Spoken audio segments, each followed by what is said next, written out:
After a long time welcome back. उम्मीद करती हूँ आप सब भी खैरियत से होंगे। तो आज लाई हूँ आपके लिए बहुत ही ज़्यादा इंफॉर्मेटिव वीडियोस। अपनी जितनी भी सिंगर्स जनूम और ब्रदर्स की मशीन यूज़ करते हैं, उनको प्रॉब्लम जो फेस करनी पड़ती है उनको मैं आपको बताऊँगी सोल्यूशन। और ये वीडियो स्पेशली मेरी बहुत ही प्यार से सब्सक्राइबर मिसबा महपूद की रिक्वेस्ट पे है। उन्होंने काफ़ी उनको वेट करना पड़ा है। उन्होंने कहा था कि जो प्रॉब्लम फेस करनी पड़ती है उनको आप हमें बता दें सोल्यूशन। उसमें क्या होता है कि मशीन टॉप क्यों करती है, दाना क्यों देती है, और सिलाई करते वक्त जो है वो धागा इकट्ठा क्यों हो जाता है, या मशीन हमारी जैम क्यों हो जाती है, सिलाई में खिंचाव बहुत ज़्यादा आता है क्यों। तो मैं वन बाय वन करके आपके तमाम डाउट करूँगी क्लियर। तो वीडियो देखिएगा कंप्लीट ताकि कोई चीज़ आपसे मिस ना हो सकता है जो प्रॉब्लम आपको फेस करनी पड़ी हो वो आपकी इधर क्लियर हो जाए। सबसे पहले इस तरह की जितनी भी मशीन्स हैं जिसको अक्सर इग्नोर कर दिया जाता है वो हमारा होता है थ्रेडिंग का।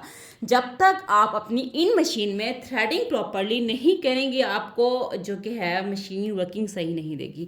अब थ्रेडिंग प्रॉपरली सम टाइम हम क्या करते हैं, जब हमने बॉबन फिल करनी होती है हम इस तरह से करके हमने इस तरह से करते हैं। यहाँ पे अगर आप देखें तो यहाँ पे खिंचाव आता है, ठीक है। अब खिंचाव आ रहा है ज़्यादा, क्यों खिंचाव आ रहा है। अब आप ये देखें स्पोल जो यहाँ पे मैंने यानी कि नलकी जो लगाई है उसका साइज़ छोटा है और स्टॉपर का साइज़ बड़ा है। ये एक छोटी सी चीज़ है, अक्सर इग्नोर कर देते हैं, लेकिन इससे काफ़ी ज़्यादा फ़र्क आता है आपकी स्टिचिंग में। अगर आपकी स्पोल यानी कि नलकी छोटी है तो आपने स्टॉपर हमेशा स्मॉल साइज़ का यूज़ करना है और प्रॉपरली आपने इसमें एडजस्ट करना है, ठीक है। अगर बड़ी है तो आपने बड़ा यूज़ करना है। सबसे बड़ी मिस्टेक, अब कौन कौन मिस्टेक करता है कमेंट्स करके ज़रूर बताइएगा इस तरह, क्योंकि चलते चलते लूज़ हो जाता है, धागा समटाइम अटक जाता है, या फिर इसकी फिनिशिंग अच्छी नहीं होती तो धागा बहुत उड़ता है। तो ये चीज़ आपने ध्यान रखनी है। इसके बाद जब हम बॉबन फिल कर रहे होते हैं तो ये वाली जो चीज़ होती है फर्स्ट गाइड जिससे हमने थ्रेड गुजारना होता है वो ऊपर उठ जाता है, और जब हमने थ्रेडिंग करनी होती है हम ऐसे ही कर देते हैं। दूसरी मिस्टेक जो आपने नहीं करनी, जब भी आपने थ्रेडिंग करनी है सिलाई करते हुए अगर आपका थ्रेड टूटे या बाद में टूटे, आपने प्रेशर फुट को ऊपर रखना है। ऊपर करने के बाद थ्रेड को अगर आप लेस पोस्ट सिलाई करें आपका थ्रेड टूट गया, आपने ऐसे करके अंदर नहीं डालना, आपने प्रॉपरली यहाँ से इसको नीचे नीचे की तरफ करना है। फिर आपने इसको ऐसे प्रॉपर वे में इस तरह से करके यहाँ से आपने थ्रेड गुजारना है। ये देखिए आपको मैं दिखाती हूँ करीब से। सिलाई कर रहे हैं खिंचाव आता है ना, तो ये हमारा ऊपर हो जाता है, तो हम थ्रेडिंग करते हैं जिसकी वजह से धागा बहुत लूज आता है और गुच्छे बनते हैं। तो आपने इसको ऐसे नीचे करना है। नीचे करने के बाद आपने इस जगह से प्रॉपरली थ्रेड गुजारना है। बाकायदा तौर से टिक की आवाज़ आती है। अगर जिनकी इस तरह की मशीन्स नहीं है तो मेक श्योर आपने थ्रेड जिस तरह का मैं आपको मेथड बता रही हूँ इस तरह से करेंगे, आपकी आधी प्रॉब्लम वहीं पर ख़त्म हो जाएंगी। लेकिन थ्रेड आपका टूट गया या आप डाल रही हैं, आपने कैसे करना है, एक को यहाँ से पकड़ के बाकायदा तौर से इधर डालना है ऐसे। यहाँ से आपने थ्रेड को पकड़े रखना है, लूज़ नहीं करना। इधर से एक चीज़ मेक श्योर करना है, थ्रेड टेकअप जो कि होता है धागे को ऊपर नीचे लेके जाता है, ये भी हमारे ऊपर होना चाहिए। इसको अपने पकड़े रखना है, ये ऐसे इसके अंदर से गुजारना है प्रॉपरली इस तरह से। फिर हमने वहाँ से छोड़ के अब हमने इसको इसके अंदर से एक दिया होता है हुक, उसके अंदर डाल के फिर हमने नीडल में डालना है, ठीक है। इसके बाद आपने एक और चीज़ देखनी है कि थ्रेड आपका आराम से आना चाहिए। 6 फुट बार ऊपर है और थ्रेड हमारा इजीली आ रहा है, बहुत ना लूज़ है। ये देखिए मैं इसे खींच रही हूँ, ना ये बहुत लूज़ है और ना ये बहुत टाइट है, इतना होना बहुत ज़रूरी है। दूसरी अहम बात, थ्रेड की क्वालिटी इन मशीनों के लिए बहुत मैटर करती है। थ्रेड की क्वालिटी आपने बहुत ही अच्छी रखनी है। अगर लो क्वालिटी की जब जैसे 5 रुपीज़ की आएगी तो आपको रिज़ल्ट अच्छा नहीं देगी। जो 10 से 15 या 20 की जो कि नलकी आती है आपने वो यूज़ करनी है। थ्रेड मौजूद है, मैं आपको दिखा दूं। जो अच्छी क्वालिटी का थ्रेड हो तो उसमें शाइन ऑटोमेटिकली होता है और इसकी फिनिशिंग बहुत अच्छी होती है, और जो लो क्वालिटी का थ्रेड होता है वो कुछ इस तरह से होता है, ठीक है। तो आपने मेक श्योर करना है अच्छी क्वालिटी का आपने थ्रेड यूज़ करना है। मैं जो मोस्टली यूज़ करती हूँ नंबर 1 का, व्हील का और मियाँ का, ये बेस्ट है, मेरी मशीन पे बहुत बेस्ट चलते हैं। बाकी आप देख लें जो आपके मार्केट में अच्छी क्वालिटी का अवेलेबल हो अपने वो यूज़ करना है। बाद अक्सर सवाल होता है आप भी हमारी सिलाई में तो खिंचाव बहुत आता है जब भी स्टार्ट करें, तो वो क्यों होता है, या फिर जैसे ही हम स्टार्ट करते हैं थ्रेड क्यों निकल आता है। अब आप ये देखें, जब मैंने स्टार्ट किया है तो इतना थ्रेड मेरा 3 से 4 इंच आपका पीछे से होना चाहिए बढ़ा हुआ। जब आप थ्रेड रखेंगे इतना, नीडल हमारी ऊपर होती है, जैसे हम फुट को नीचे करेंगे आप देखिएगा, जब आप एक बार नीचे करते हैं वो थ्रेड खुद ब खुद कम हो जाता है। थ्रेड इतना ज़्यादा हो, जब स्टार्ट करने लगे पीछे से पकड़ के फिर जब आप स्टार्ट करेंगी आप आपकी मशीन का थ्रेड नहीं निकलेगा। छोटी छोटी चीज़ें होती हैं, इनका ख्याल रखा जाए। अब आपको मैं स्टिचिंग करके दिखा रही हूँ। अक्सर कहते हैं ना, मैं ना फैब्रिक को खींच रही हूँ, मैं कुछ भी नहीं करी, और ये लोन का स्टफ़ है मेरे पास। आपके सामने करूँगी ताकि आपके डाउट क्लियर हो। ये देखें, थ्रेड को जब भी आपने तोड़ना हो, आगे की तरफ खींच के नहीं तोड़ना, पीछे की तरफ। देखिए, छोटे से पॉइंट्स से अगर ख्याल कर लिया जाए तो आपकी मशीन की वर्किंग अच्छी। थ्रेड तोड़ना कैसे है, यहाँ से पकड़ के फिर आपने इसको ट्रिम करना है इधर से। इससे क्या होता है, टाइमिंग। अब आप देखिए, इसमें खिंचाव कहीं पे कुछ है, ये देखिए दाना दे रही है, वो मैं इसको एडजस्ट कर लूँगी थोड़ा सा, और थोड़ा बहुत देती हुई होती हैं तमाम मशीन्स, ठीक है। अब मैं यहाँ पे आपको ये दिखाना चाहती हूँ, यहाँ पे टेंशन मैंने कितनी रखी हुई है, आप वो देख लें। सबसे पहले नॉर्मल 4 पे है, तो मतलब ये दाना दे रही, इसको मैं थोड़ा सा जो है वो टाइट कर दूँगी, 4 और 5 के दरमियान में कर दूँगी, और स्टिच लेंथ इतना है, और स्ट्रेट स्टिच है। अब अक्सर कहता है कि आप ही हम अपनी टेंशन को 8 पे रखें या 7 पे रखें, तब हमारी स्टिचिंग सही आती, नहीं आती, कोई मसला नहीं है। जहाँ पे आपकी, क्योंकि फैब्रिक मुझे नहीं पता आप कौन सा यूज़ कर रहे हैं, थ्रेड का नहीं पता कौन सी क्वालिटी, और ये भी नहीं पता कि आपका जो कि शटल होता है, यानी कि जो कि बॉबन होता है, उसको आपने कितना लूज़ और टाइट रखा हुआ है। अब यहाँ पे जो कि मेरा यहाँ पे बॉबन केस का थ्रेड जो आ रहा है वो बहुत लूज़ नहीं है, ये देखें थोड़ा सा खींचने पे आ रहा है, बिला वजह नहीं आ रहा। अगर आपका थ्रेड बहुत ज़्यादा बॉबन केस का जो होगा वो लूज़ होगा, तो भी गुच्छे आपके कुछ इस तरह से बनेंगे। अगर आपने ऊपर से थ्रेड जो है वो सही नहीं डाला हुआ, अगेन टेंशन आपने रखी हुई है 1 और 2 पे रखी हुई है, लोन का स्टिच करें, फिर आपको इस तरह की प्रॉब्लम फेस करनी पड़ेगी, क्योंकि टेंशन बहुत ज़रूरी। टेंशन क्या होता है, अक्सर इसको समझ रहे होते हैं कि डिज़ाइन की विड्थ है, ये डिज़ाइन की विड्थ नहीं होती। जितनी भी मशीन जहाँ पे भी टेंशन का ऑप्शन आएगा, उसके साथ इस तरह की ऑप्शन ये डिज़ाइन की होंगी। इसका मतलब होता है कि थ्रेड में खिंचाव आपने कितना रखना है। देखिए, आपका ऊपर का और नीचे का नॉर्मल होना चाहिए, ये नहीं है कि ऊपर का लूज़ है तो नीचे का फुल टाइट हो, ऐसा नहीं होता, दरमियाना और मीडियम रखना होता है। अब मैं आपको यहाँ पे ये निकाल के दिखाती हूँ कि ये जो कि है, देखें थ्रेड कितना है, ये देखें आराम से आ रहा है, थोड़ा से खींचने पे आ रहा है, बहुत लूज़ नहीं है ना ही बहुत टाइट है, इतना आपका ओके होना चाहिए, ठीक है। इसके बाद अब आपने यहाँ से अगर बहुत ज़्यादा लूज़ है तब इसको टाइट और लूज़ इजीली कर सकते हैं। मेरी वीडियो बहुत सारी चैनल पे मौजूद है, पड़ी चुनट्स आने की रीजंस क्या होती हैं। दूसरी अहम वजह दाना देने की। समटाइम ऐसे होता है कि जो हमारा बॉबन होता है, इसके अंदर काफ़ी सारे यूज़ कर करके थ्रेड्स हो जाते हैं। इसके अंदर तो थ्रेड्स नहीं है क्योंकि ये क्लीन है, समटाइम थ्रेड्स होते हैं, इसको भी हमने क्लीन करना होता है। हमारा ये जो अपार्टमेंट होता है, इस पे यूज़ कर करके रूमें इकट्ठे हो जाते हैं, इसकी वजह से भी हमारी मशीन दाना दे रही होती है। तो आफ्टर जैसे ही आपने 1 से 2 डस्ट स्टिच किए, आपने मशीन की प्रॉपर्ली क्लीनिंग लाजमी करनी होती है, वो नहीं होगी तो भी प्रॉब्लम फेस करनी पड़ेगी। अब हम क्या करेंगे, इसकी टेंशन को लेके आएंगे 4 और 5 के दरमियान में, और मैं आपको फिर स्टिच करके दिखाती हूँ कितना है, क्योंकि थ्रेड और है मेरे पास। अब मैं जॉकी की जो मशीन है इंडस्ट्रियल भी यूज़ करती हूँ, तो इतना दाना मशीन्स देती होती हैं, नॉर्मल है।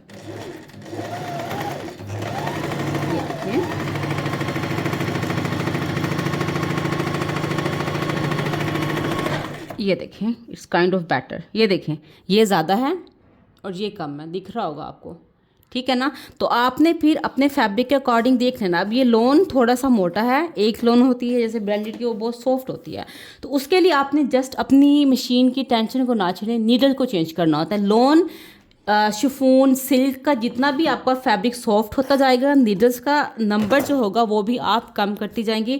तब आपने जो अपने नीडल्स का नंबर है वो कम से कम करते जाना है। जैसे शिफॉन हो गया, सिल्क हो गया, उस पर अगर आप सिल्क का यूज़ सी रही हैं और 18 नंबर की नीडल यूज़ कर रही हैं, तो आपको मशीन की वर्किंग ठीक नहीं मिलेगी। तो आपको इस चीज़ का ध्यान जो है तो रखना पड़ता होता है। अब ये देखिए, मेरे पास यहाँ पर मेरे पास मुख्तलिफ ब्रांड की मुख्तलिफ नीडल्स पड़ी हुई हैं। मोस्टली मैं प्रेफर ये करती हूँ कि सिंगर की, क्योंकि मैं शुरू से सिंगर पे यूज़ करूँ तो सिंगर की ही लगाऊं। जो मेरी बहनें सेकंड हैंड मशीन्स लेती हैं, यूज़ की हुई जो लेते हैं, तो उनके लिए रिसेंटली मैं अपनी मशीन की टाइमिंग मेरी आउट हो चुकी थी। मैंने बहुत कोशिश की, अक्सर पूछते भी हैं कि आप ही प्लीज़ मशीन की टाइमिंग बता दें, तो आप घर में इसकी टाइमिंग एडजस्ट नहीं कर सकते। तो मैं टाइमिंग एडजस्ट करवाने गई थी, तो प्रॉपरली मैं उनसे पूछ के आई हूँ कि भाई इसको किस तरह से एडजस्ट करते हैं। उन्होंने कहा था कि मोस्टली आजकल जो नीडल्स की क्वालिटी आ रही है इस तरह की, तो वो अच्छी नहीं आ रही।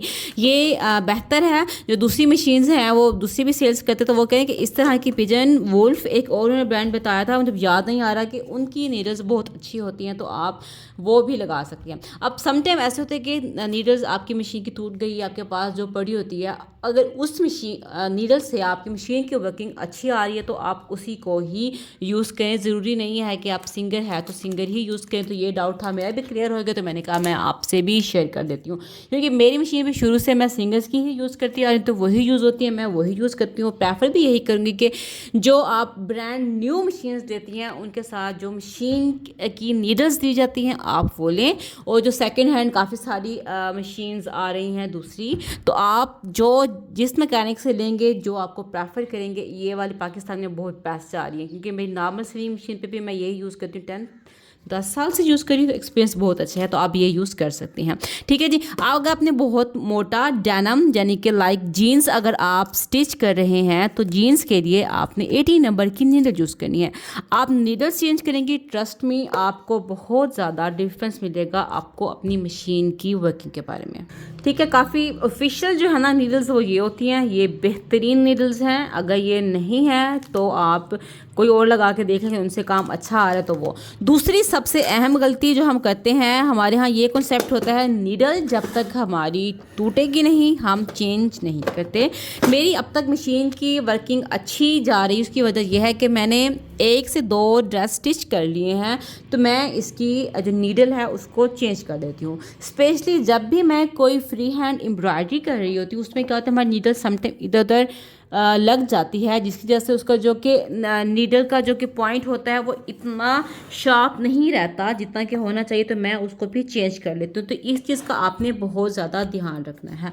ठीक है जी। दाना आने की सबसे बड़ी वजह ये होती है कि हमारी क्लिंग नहीं होती, बुर आई होती है, और टेंशन जो होती है वो हमारे फैब्रिक के अकॉर्डिंग नहीं होती। अगर उसको ठीक कर लिया जाए तो काफ़ी हद तक हमारा मसला हो जाता है दूर। इसके बाद आ जाते हैं कि जैसे ही हम रिवर्स करते हैं तो हमारी मशीन स्टक क्यों हो जाती है, से अहम पॉइंट है। अब हम स्टार्टिंग में कहते हैं रिवर्स कर दें तो हमारी मशीन क्यों होती है स्ट्रक। अब आपको मैं करीब से ज़रा लेके जाती हूँ, आपको दिखा सकूँ कि रीज़न्स क्या होती है। अब देखें, बिल्कुल मैं इस जगह पे आ गई हूँ। अगर हम इसको ऐसे किया, इसने 1 से 2 स्टिचेस लिए हैं, और अगर मैं इसको रिवर्स करती हूँ, मैं आपको ये ऐसे करके दिखाऊँ प्रॉपर, आपको समझ भी आ सके। देखें, अब मैं इसको जब रिवर्स करते हैं, हम रिवर्स करके फिर भूल जाते हैं, वो कपड़े से नीचे तक चला गया और हमने उसको फिर भी किया हुआ है, फिर हम जल्दी में इसको आगे करते हैं तो वो नहीं हो रहा। अब आपके सामने मैंने किया है, ये देखें, जल्दी में आगे पीछे किया तो वो इस तरह से स्टकिंग का प्रॉब्लम फेस करना पड़ता है। आपने ये नहीं करना होता, ठीक है ना, ये फिर ऐसी प्रॉब्लम होती ही होती है। आपने थोड़ा सा आगे आने के बाद फिर रिवर्स करना होता है। ये देखिए, मैं आपको बताती हूँ, यहाँ से आपने स्टार्ट किया, अब आपने क्या करना है, यहाँ से मैंने रखा फैब्रिक पे, इस तरह से आपको मैं दिखा सकूँ। ये देखें, फैब्रिक आपका इतना हो कि आप उसको पीछे से पकड़ लेंगे, जो कहते हैं ना निकल आता है, वो निकलेगा नहीं आपका। ये देखिए, 1 से 2 से 3 स्टिचेस ले लिए। अब मैंने रिवर्स बटन दबाना है, ये पीछे गई और ये आगे आ गया, दैट्स इट, आराम से हो जाएगा। ये देखें आप, ये पूरी स्टाइल लगा के मैं आपको दिखाती हूँ। अब यहाँ पे जो स्टक हुआ था, अब इसको मैं अपने नीडल को टच नहीं करने दूंगी, क्योंकि ये काफ़ी थिक हो गया है। एक तो इस पर नीडल हिट करेगी, नीडल पे भी इफेक्ट होगा और नीचे टाइमिंग पे भी इफेक्ट होगा। इस चीज़ का भी खा थोड़ा सा इधर करते हुए, ये देखें, अब आपको सामने मैं रिवर्स करके दिखा रही हूँ, और आप ये देखें जी, अब मैंने ये रिवर्स किया हुआ है, इसको अब ये देख लें, कहीं से स्टकिंग का प्रॉब्लम हो रहा है, नहीं हो रहा ना। ये देखें आप, ये देखें आप, ठीक है, ये बहुत जूम करके दिखा रही हूँ, फिर आपको हल्का सा दाना फील होगा, इतना सा, क्योंकि कलर चेंज है, इतना सा आता ही है। मैंने इंडस्ट्रियल की भी मशीन यूज़ करके देख लिया है, जैसे जैसे यूज़ करते जाएंगे ना, हल्का हल्का सा ये आ जाता होता है, ये नॉर्मल होता है, तो इसको लेके इतना परेशान नहीं होना। मैं आपको फुल जूम करके दिखा रही हूँ, अगर मैं दूर से दिखाऊंगी तो इतना फील नहीं होगा। ये देखें, खिंचाओ ख़त्म और रिवर्स का प्रॉब्लम भी ख़त्म। अब एक और आपका डॉट भी आते हैं। नेक्स्ट प्रॉब्लम अक्सर कहते हैं हम जैसे स्टार्ट करते हैं ना, 1-2 स्टिचेस के बाद धागा हमारा क्यों निकल जाता है। अब आपने ये देखना है गौर से। अब देखिए, इतना थ्रेड है, अब इसको अगर मैं पकड़ती नहीं हूँ, इसी को मैं पीछे रख के ना, बल्कि पीछे कहना आपको दिखाऊंगी कैसे मैं, अगर मैं नीडल जैसे नीचे लेके आऊँगी तो ये थ्रेड हमारा आहिस्ता आहिस्ता कम हो जाता है। देखें, ये देखें, ये अंदर गया, जब ये थ्रेड होगा ही नहीं तो वो बाहर कहाँ से आएगा। आप तो कहते हैं 1-2 स्टिच ले लें धागा निकल आएगा, अब ये धागा हमारा निकल आएगा। तो जब भी आपने स्टार्ट करना है एटलीस्ट थ्रेड इतना होना चाहिए कि आप इस थ्रेड को पीछे से इस तरह से करके पकड़ सकें। तो इस चीज़ का भी ख्याल रखना है। शुरू में धागा जो निकल आता है उसकी वजह यही होती है, उसको अपने पकड़ के रखना होता है, स्टार्ट कर देना होता है। And that's it. हो गया आपका डाउट क्लियर। सबसे ज़रूरी बात, अक्सर क्या कहते हैं, जब भी थ्रेड ख़त्म हो उसको ऐसे पकड़ के खींचना नहीं है। जब भी आपकी सिलाई ख़त्म हुई आपने एक स्मॉल फैब्रिक रखना है। स्मॉल फैब्रिक को आप आगे इस तरह से लेते आएंगे, इस थ्रेड को कट करना है या शर्ट कुछ भी आप स्टिचिंग करें फिर आप करेंगे। स्मॉल फैब्रिक को रखने से क्या होगा, एक तो आपकी मशीन बार बार अगर आप रिवर्स करने में भी आपको आसानी होगी, धागा फंसेगा नहीं, धागा आपका वेस्ट नहीं होगा। इस चीज़ का भी आपने ख्याल रखना है कि स्मॉल फैब्रिक आ गया, आपने कहीं पे भी कोई भी स्टिचिंग करनी है या फिर आपने डिज़ाइनिंग करनी है, आपने डिज़ाइनिंग कर लेनी है। ये देखें इस तरह से, ये देखिए मैं कोई भी आपने डिज़ाइनिंग कर ली। डिज़ाइनिंग करने के बाद आपने बिला वजह खींचना नहीं है, आपने धागों को कट करना है और फिर इस तरह से। दूसरी सबसे बड़ी रीज़न जो कि अक्सर गलती करते हैं वो ये करते हैं, अब मैंने एक और डेकोरेटिव स्टिचेस जो है वो मैंने डिज़ाइनिंग करनी है, तो उसके लिए नीडल नीचे होती है और इसको हम हर चीज़ आप और से देखें तो ये नीडल हिल रही है और नीचे शटल को टकरा रही होती है, जिसकी वजह से टाइमिंग हमारी आउट होती है। जब भी आपने कोई भी पैटर्न चेंज करना है मेक श्योर नीडल आपकी ऊपर होनी चाहिए, ठीक है, प्रॉपरली। ये देखें इस तरह से आपकी नीडल प्रॉपरली ऊपर होनी चाहिए। फिर आपने अपना पैटर्न जो है वो चेंज करना है। चेंज करने के बाद थ्रेड को आपने इस तरह से पकड़े रखना है और फिर आपने स्लोली चला के फिर आपने स्पीड फास्ट करके आपने करते जाना है। इस चीज़ का भी आपने बहुत ज़्यादा ध्यान रखना है। छोटी छोटी चीज़ें हैं, अगर इनका ख्याल रख लिया जाए तो आपकी मशीन की वर्किंग बहुत अच्छी रहती है। ये देखें जी, हो गया। एक और मिस्टेक है, अक्सर हम कुछ भी डिज़ाइनिंग कर रहे हैं, डेकोरेटिव स्टिचिंग कर रहे हैं तो अपर थ्रेड जो होता है वो ख़त्म हो जाता है या टूट जाता है और हम स्टिचिंग कर रहे होते हैं और स्टिचिंग करने के साथ साथ नीचे थ्रेड जो होते हैं वो इस तरह से समटाइम इकट्ठे हो जाते हैं। हम एक दफ़ा खींचते हैं, समटाइम थ्रेड बाहर आ जाते हैं और बाद दफ़ा थ्रेड बाहर नहीं आते, हम इसको बार बार फोर्स करके खींच देते हैं। ये मिस्टेक आपने गलती से भी नहीं करनी। जो भी बिगनर्स हैं, कोई भी मॉडल्स हैं, उस चीज़ का ध्यान रखें। इससे क्या होता है, हम इसको फोर्स लगा के खींच देंगे, हमारी मशीन की टाइमिंग में आहिस्ता आहिस्ता फर्क करना स्टार्ट हो जाता है। अब हमने क्या करना होता है, ये देखिए मैं आपको एक वजह बता देती हूँ कि जब हम इसको खींचेंगे ना, ये वाला जो कि हमारा शटल होता है, इसको मैं निकाल के आपको फिर बताती हूँ। ये देखिए ये थ्रेड आ रहा है, ये देखिए जो इसको पार्ट देखिए, इसके अंदर हमारा थ्रेड इस तरह से ये फंस चुका है। अब मैं इसको खींचती हूँ, समटाइम ये जो हुक दिया होता है हमारे हुक के अंदर बुरी तरह से स्टक इन हो जाता है थ्रेड। ये वाला जो पार्ट होता है इस जगह पे भी फंस चुका होता है। जब हम अपनी मशीन को ज़्यादा चलाते हैं या खींचते हैं, देखिए इसके अंदर ये फंस के हम खींचते हैं ना, तो इससे क्या होता है कि मशीन पे बहुत ज़्यादा फोर्स आती है। फोर्स आने की वजह से ये जब हिलता है, मूव करता है, तो हमारी आहिस्ता आहिस्ता से इस शटल की टाइमिंग आउट होना स्टार्ट हो जाती है। आप कहेंगे हम तो ऐसे करते रहते हैं 2-3-4 दफ़ा, ऐसा नहीं हुआ, अब क्यों हो गया? क्योंकि 2-3-4 दफ़ा हम कर रहे होते हैं, वो आहिस्ता आहिस्ता मशीन के ऊपर उसका इफ़ेक्ट हो रहा होता है। फिर वो आफ्टर 6 मंथ्स या कुछ साल के बाद वो फिर आपकी टाइमिंग आउट हो जाती है। तो इस चीज़ का अपने ध्यान में, थ्रेड नहीं आ रहा, फ़ौरन से आपने इसको बाहर निकालना है, थ्रेड को अलग करना है, फिर आपने निकालना है। अगर इस चीज़ का ख्याल रख दिया जाए, आप अपनी मशीन की सेटिंग को आउट होने से बचा सकते हैं। इसके बाद अक्सर क्वेश्चन होता है मशीन हमारी जैम हो गई है, हैंडल व्हील जैम हो गया, तो हम क्या करें? तो हैंडल व्हील जैम होने की सबसे बड़ी मेजर रीज़न होती है कि जो हमारा बोबन अपार्टमेंट होता है, हमने इसको प्रॉपर्ली एडजस्ट नहीं किया होता। जब तक ये प्रॉपर्ली एडजस्ट नहीं होगा, हमारी मशीन जो है वो हैंडल व्हील इसका मूव नहीं करेगा। ठीक है, देखिए आराम से मूव हो रहा है, इट्स मीन कि हमारा हैंडल व्हील भी इजीली चलेगा। इसके बाद आ जाते हैं कॉमन प्रॉब्लम जो कि होती है, वो होती है स्किपिंग के। कुछ भी हम स्टिचिंग कर रहे हैं, जैसे कि सिलाई जो होती है वो नहीं आ रही होती, या फिर से हम नॉर्मल ज़बान में कहते हैं टॉप कर रही है मशीन, उसकी क्या रीज़न होती है? उसकी देखें 2 रीज़न होती है। सबसे बड़ी रीज़न, हमने कोई भी पैटर्न डायल हमने चेंज करना होता है, नीडल हमारी क्या होती है नीचे होती है और हम चेंज कर रहे होते हैं, जिसकी वजह से हमारी नीडल की जो कि टिप होती है ना, ये पॉइंट वो इतनी शार्प नहीं रहती। ये चीज़ आपको मैं दिखा देती हूँ करीब से। ये वाली चीज़ जो इतनी शार्प नहीं रहती और जिसकी वजह से हमारी जो है मशीन वो स्किपिंग करती है। कितना शार्प है, इतना शार्प आपकी नीडल होनी चाहिए। चेक कीजिएगा कि आप ये मशीन की जो कि नीडल है वो कितनी शार्प है। जैसा कि अब मैं डेनिम का यानी कि लाइक जीन्स स्टिच कर रही हूँ, मैंने 16 या 14 नंबर की नीडल लगाई, इट्स ऑब्वियसली उस पर काम नहीं करेगी या वो टूट जाएगी। या फिर मैं बहुत सॉफ्ट नेट का फैब्रिक यूज़ कर रही हूँ, मैंने 18 नंबर की नीडल यूज़ की है, तो उस फैब्रिक के अकॉर्डिंग नहीं है, या फिर वेलवेट हो गया तो उसकी स्किपिंग करनी है। स्किपिंग करने की बेसिक रीजंस क्या होती है, हमारी नीडल्स की जो टिप होती है वो प्रॉपर नहीं होती। ये देखिए कितनी नीट है। दूसरी सबसे बड़ी अहम रीज़न, जब भी हम नीडल को जब भी हम एडजस्ट करते हैं, आपने मेक श्योर करना है कि वो प्रॉपर एडजस्ट हुई है या नहीं। कुछ इस तरह से मैं दिखाती हूँ। नीडल जब भी लगाएं, एक चीज़ आपने ध्यान रखनी है कि आपकी नीडल की जो कि ऊपर वाली पार्ट है उसका जो कि ये वाला दिया हुआ स्टॉपर आपको दिख रहा होगा, ये मैं चाह रही हूँ कि दिखाऊँ, ये देखें अगर आपकी नीडल थोड़ी सी नीचे होगी तब स्किपिंग का प्रॉब्लम करेगी और ब्रेकिंग का। ये आपकी नीडल बिल्कुल इस पॉइंट पे आपको दिख रही है, ये पॉइंट, ये इसके साथ प्रॉपर टकरानी चाहिए, इसके साथ अटैच होनी चाहिए, फिर आपने स्क्रू को अच्छे से टाइट करना है। अगर ये चीज़ आपकी सही नहीं है, फैब्रिक के अकॉर्डिंग आपकी नीडल नहीं है और नीडल यूज़ करके उसकी जो एजिंग पॉइंट है वो शार्प नहीं है तो स्किपिंग करेगी।